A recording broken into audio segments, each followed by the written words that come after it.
Hi guys, it's Kelly here and I'm back with another video for Honeybee Stamps. Today I am using the Blessings of Spring stamps and dies. I am using the Lovely Layers Rabbit, mini messages, the banners, and then the seasonal sign, both the dies and the coordinating stencil.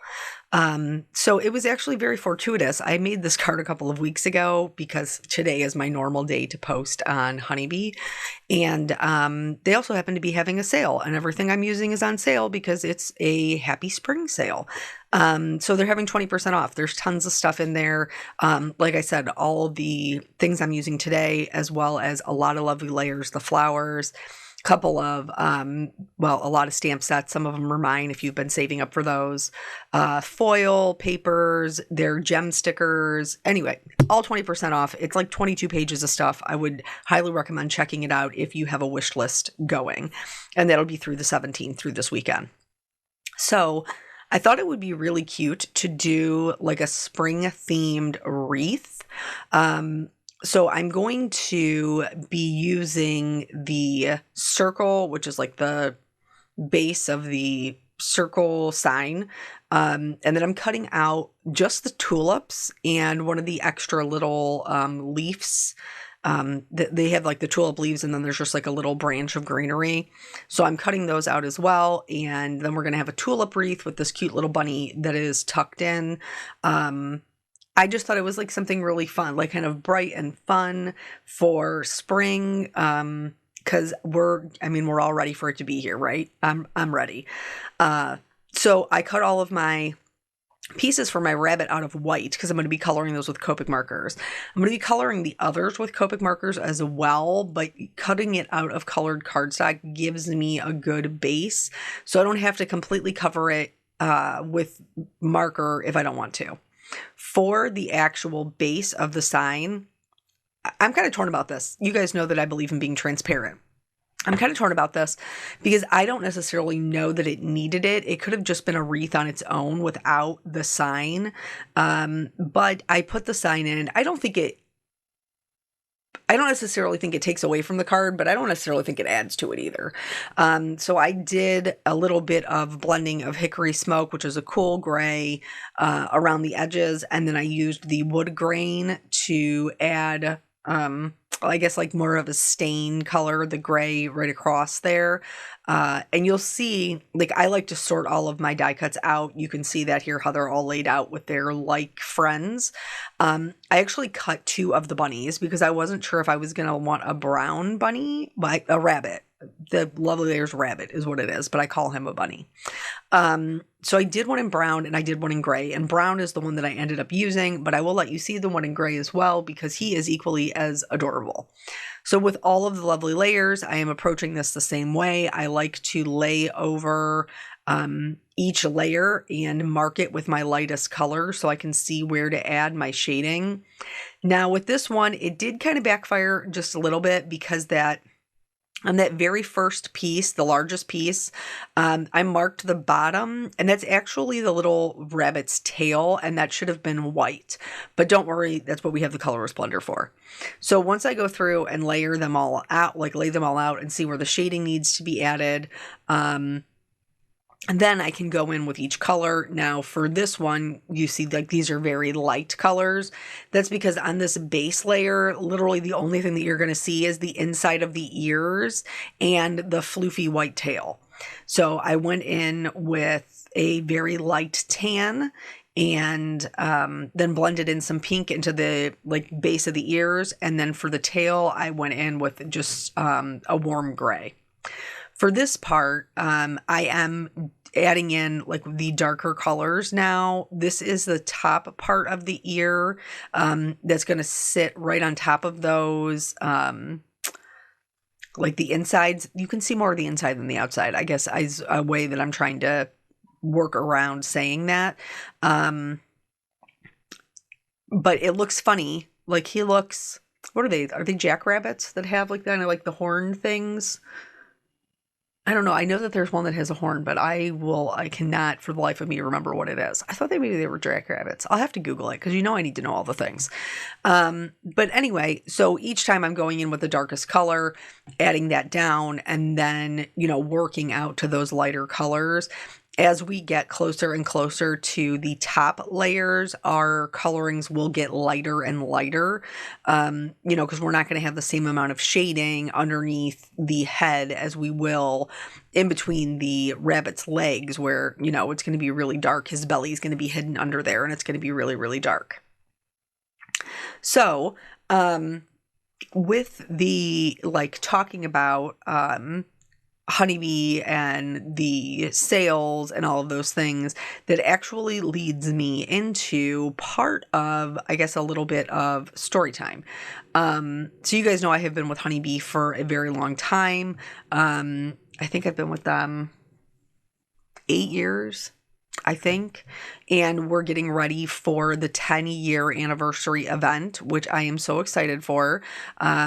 So at that event, I am teaching 2 classes. So I will be, okay, now you tell me, you people who are from Oregon, or is it Oregon? Which way do we say it? What is the correct way? Please let me know before I get there. Also, I've been advised not to bring an umbrella because that will immediately tag me as a tourist. But is it wet like Seattle? I need to know these things because I have naturally curly hair. And if I should just go ahead and embrace my curliness instead of looking like an alpaca all weekend, I need to be warned. Here for the face. So I do want that part of his snout to look like it is sitting forward. So I'm going to add shadows behind it and also add shadows a little bit underneath its nose. And this way we're going to create a little bit of separation between the back of the face and the front of the snout that would stick out. And then for his little nose, I'm going to bring back that pink that I used for the ears and just go right over top of that just to give it a little bit of pink. And then I double check them. I kind of stack everything up and make sure that I can't see any of the areas that I don't want. One of the things that is very important when we are building these types of lovely layers is to make sure that we are going to take the color. Oh, I'm doing the eyeballs. So for the eyeballs, I just went over it very, very lightly with the darkest color brown because it has the little white dot in the center. Here's where I realized I colored 2 of the same size. I needed a different size eyeball for that one on the left there. But if you just take the marker and just go right over the top of it, don't saturate it, just kind of skim the top, then it'll keep that white inside edge, or that white dot divot. It'll keep it white. So then you don't have to worry about not having any whites of the eyes. If for some reason your marker does get in there, don't sweat it. Just get yourself a white gel pen. Here's where we're blending those kind of white outlines. For the one with the face, that's the only one that I colored all the way in, and that is because I do have the eyes that I have to put in, so I just want to make sure there's no little white peeking out from underneath it. But otherwise, everything else just got a little bit of brown added to their edges, so none of that white is peeking out and ruining the extra that we are adding to the bunny. Each layer, we don't want it to be separate. We want it to look like he's one big, it's all one piece with lots of dimension. So then I just use my precision glue to go ahead and stack those up. At some point, I do realize, by the way, that I have colored my tail in brown, and I'm like, oh man, I gotta fix that because I went around the edge and not realizing that I totally colored his little tushy in brown when his little floofy tail should be white. But again, that is what we have the colorless blender for, so that we can kind of move those pigments around. It isn't a large portion of the tail. It's just a very little bit. So fortunately, I was able to go in with the colorless blender and then with the white gel pen and kind of zhuzh it up a little bit so it's not that noticeable. And then you'll also see as I am putting my little rabbit together, any areas where like I'm seeing some lighter color poking through, like in between his legs, I did go in back, back in with a darker marker. So don't feel like once it's put together, it's a done deal. You can still kind of fiddle with that a little bit and make it work. Here, like I said, is the realization on the tail. So I'm just going to go in with the colorless blender and try to lighten up as much of it as I can.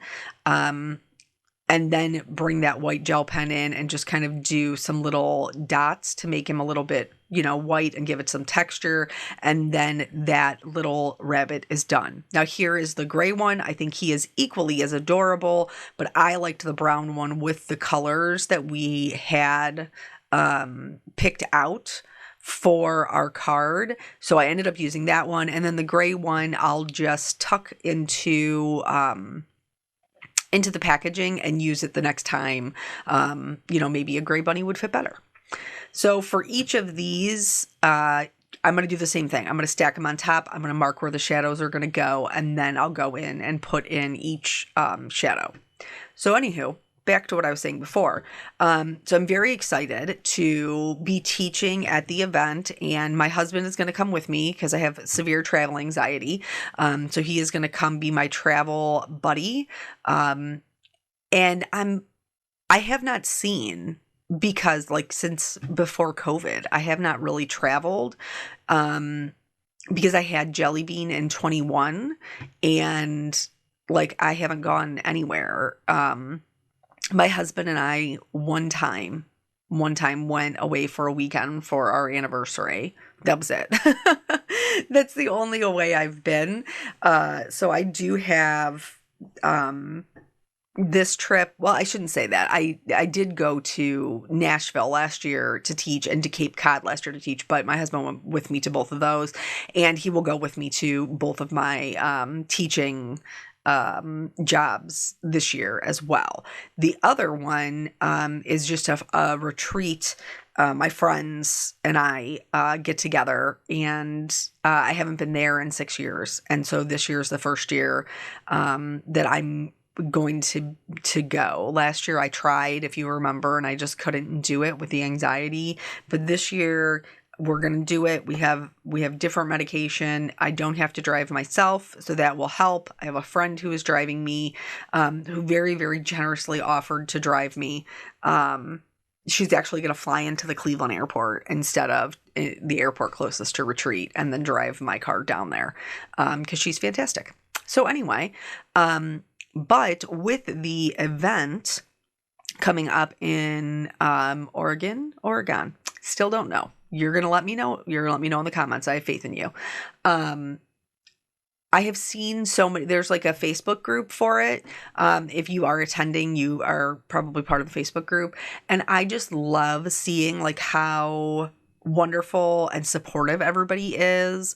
Like Brandon was like, hey, for those of you who don't have a travel glass mat, I found this like laminated sheet works really well, and that's what I'll be bringing with me.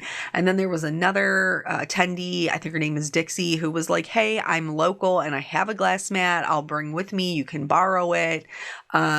Just like crafters really are lovely, lovely people, and they're, for the most part, very kind, very helpful. So I'm very excited to meet all of you guys and to teach classes and hang out, and just, be among like-minded people, and, maybe get to meet some of you, that we like maybe chit chat on here or whatever, and maybe get to meet some of you in real life. So I'm super excited for that. Now, and the other thing I am excited for, but I am also a little bit sad. So if you watch Honeybee's lives, Kelly Cahoot has done their lives, and their customer care and things for years. And she's wonderful and she's lovely. And I actually got to meet her through Honeybee. That's how I met her. And she's really very, just like everybody else, very sweet, very kind. She and I got along really well. And she has decided that she is going to step down because she has some other things going on that she wants to be able to devote more time to, which I completely understand. But I love Kelly just like you guys do, and am very sad that she is not going to be, doing the lives and doing the classes. She would do like free classes and stuff, product reviews, all, she wore many, many hats. And so she is stepping down.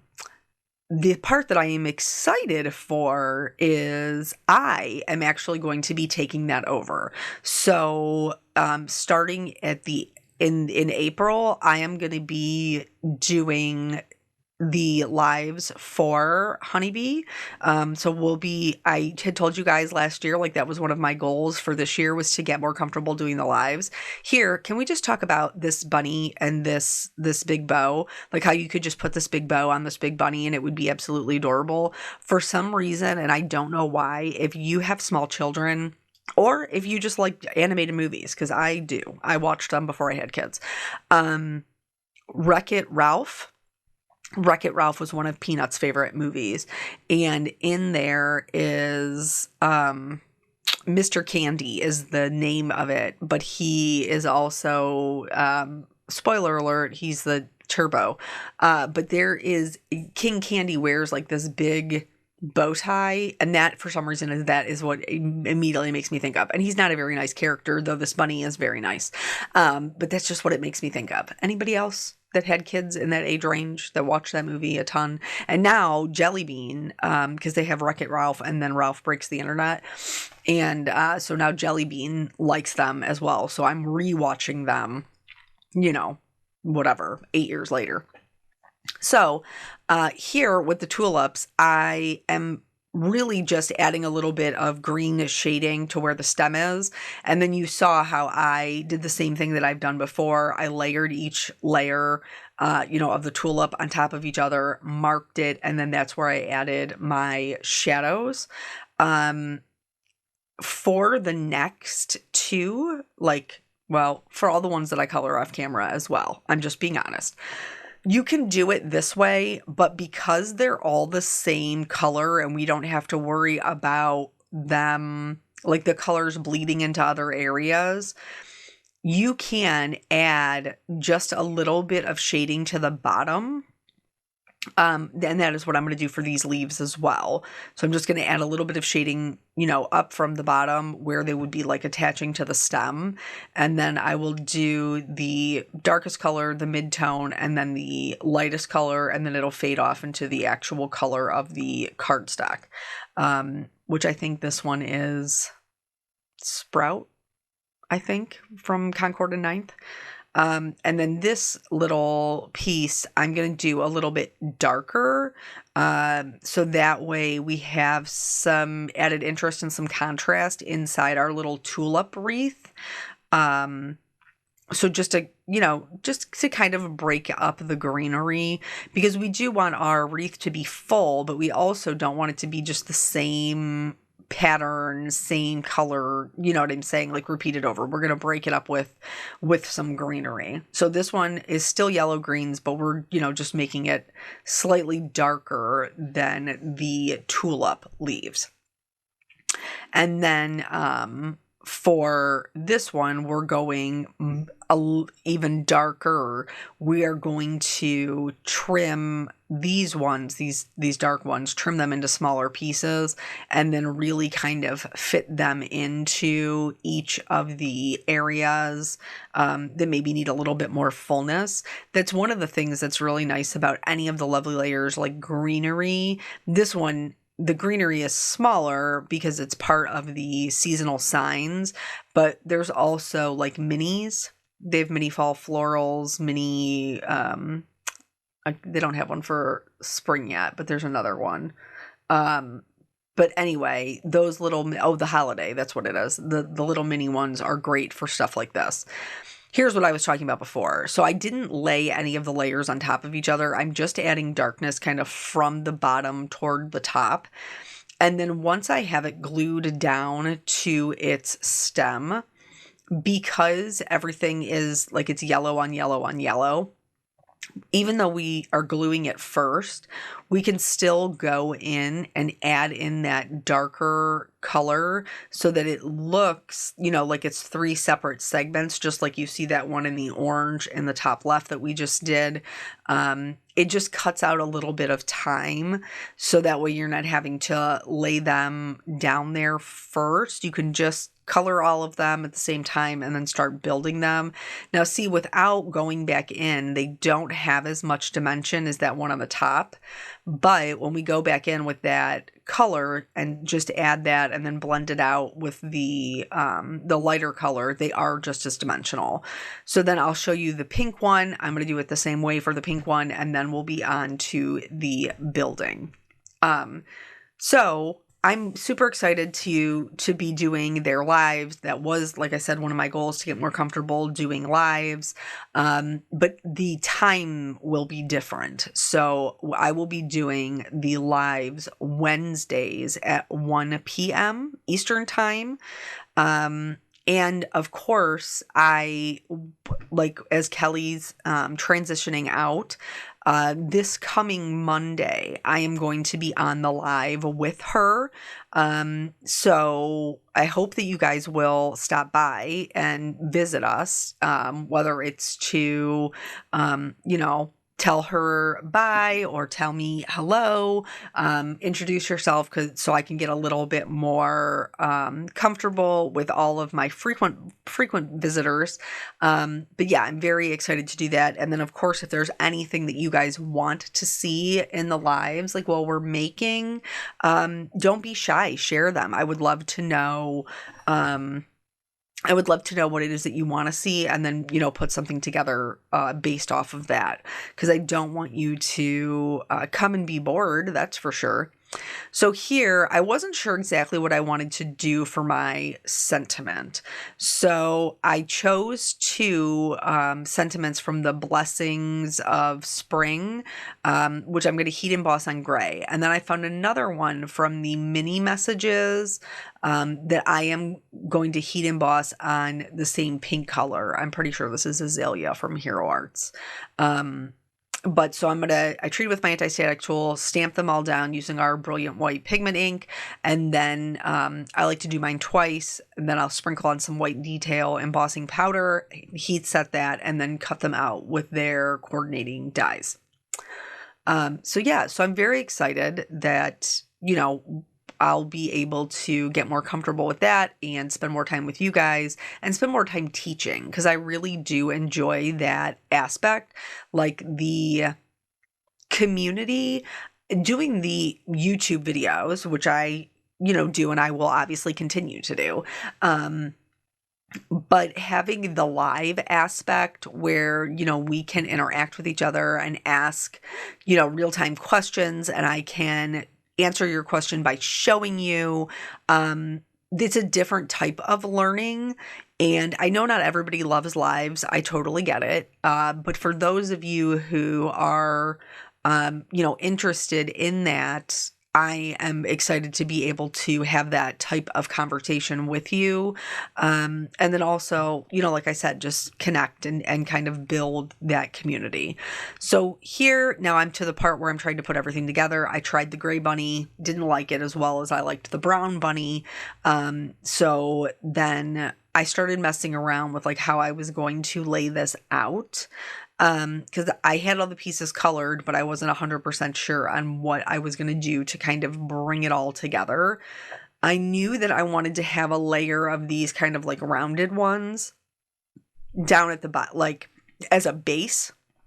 So I just did kind of like a string of glue all the way around the circle, and then added in all of these little leaves. Now there is a little bit of a gap in between them, but that's totally okay, because I have that bow that is going to be, at the base.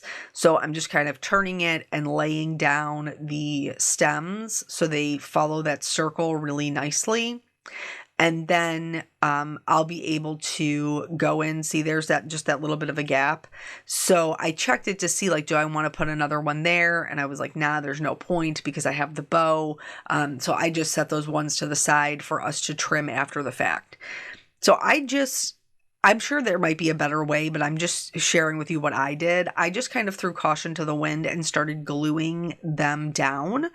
And then I do a flower, I do a leaf or two, and then I would do the next flower, the next leaf or two, and just kind of tuck them into each other. The liquid glue does give us a little bit of wiggle time before it's completely dry. So if you work quickly, you can kind of get them in there. I did, I started out like this, where like kind of all of the flowers were kind of the same distance apart. And to me, I just didn't like it. It looked too manufactured. And so I started going back in and putting in more flowers at different angles. And like you'll see that here shortly. I'm not going to show you the whole wreath. See, here is where I'm like, nah, I don't want it to be the same distance apart. I'm going to clip it off. So don't be afraid when you're kind of making up your own design. Don't be afraid to cut them so that your pieces fit better. Like I said, with the ones, like the leafy sprigs over there to the right, I am going to completely cut those apart so that way I can have different pieces to tuck in where I want them to. Same thing with the stems on the tulips. Like I'm going to trim them off where I need to so that I can tuck them in and have a larger cluster of flowers. So we're going to work our way all the way around until we're putting down kind of this last one. And again, I'm not worried about there being a little bit of a gap at the bottom because we have that bow and that bow is large enough. So if you don't have a gap, I would just recommend putting your bow over whichever part you like the least because that is what I looked for. Like whichever part I was not happy with, I put my bow there. So here I'm tucking my little rabbit in. I think he's so adorable among the little tulips. And like I said, I don't know necessarily that we needed the wood sign behind it. I maybe could have just glued this directly to my card front, just as a wreath with the little bunny in it and then the signs, like the word signs, but I didn't do that. Again, I don't think it added anything to it, but I don't think it took anything away from it. So, or maybe it would have been better to do it like brown so it wasn't as contrasting. I don't know what the answer is. Ultimately, I do like the way that the card turned out. I just, I tend to Monday morning quarterback myself, just probably like everybody else. So I popped this bow up on a little bit of foam. I thought it was super cute. Like, look at all these little tulips and our little bow. And then here, the card base that I'm putting it on is Adriatic, which is by Hero Arts. It's one of my favorite teals. And then originally, I had cut out the mini messages with like the actual banner so that it had like the clipped ends, but I found that to be a little bit too large. So I ended up going back in and just trimming it out with one of the smaller rectangles. And I found that I liked the smaller Happy Spring on the sign versus the larger sentiment. And so I stamped them actually in gray and in brown, so that I could see which one I preferred on the card itself. And it ended up being that I did like the brown better, even though I had the gray background. The brown kind of complemented the rabbit. So the sentiment from the spring blessings is the script, Happy Spring, and then underneath that we have the mini messages that says, hello, sweet friend. So, it kind of makes sense as you would have a wreath on your door, that would be welcoming, like Happy Spring, welcome, sweet friend, kind of thing. And so I was pretty happy with that. That I'm not getting away with anything like that. I'm not adding glitter or gems to. So I did end up adding clear glitter to all of my tulips as well as my bow. Because I love them so much. And I ended up using quite a few rhinestones to kind of accent my wreath, but I was maybe a little overzealous. I'm not mad about how it looks, but I don't know. Well, I mean, I told you guys they were having a 20% off sale. The gems are on sale too, so maybe I still would, knowing that I was using sale gems. But I think this is the Let's Party gems. And so I used some of the yellow and then some of the green. And then this is it. This is the whole card. So I hope this inspires you to make some spring cards. Check out that sale. I hope you'll join me for the live on Monday. Thank you guys so much for joining me here. I always appreciate your time, and I'll catch you on the next video. Bye.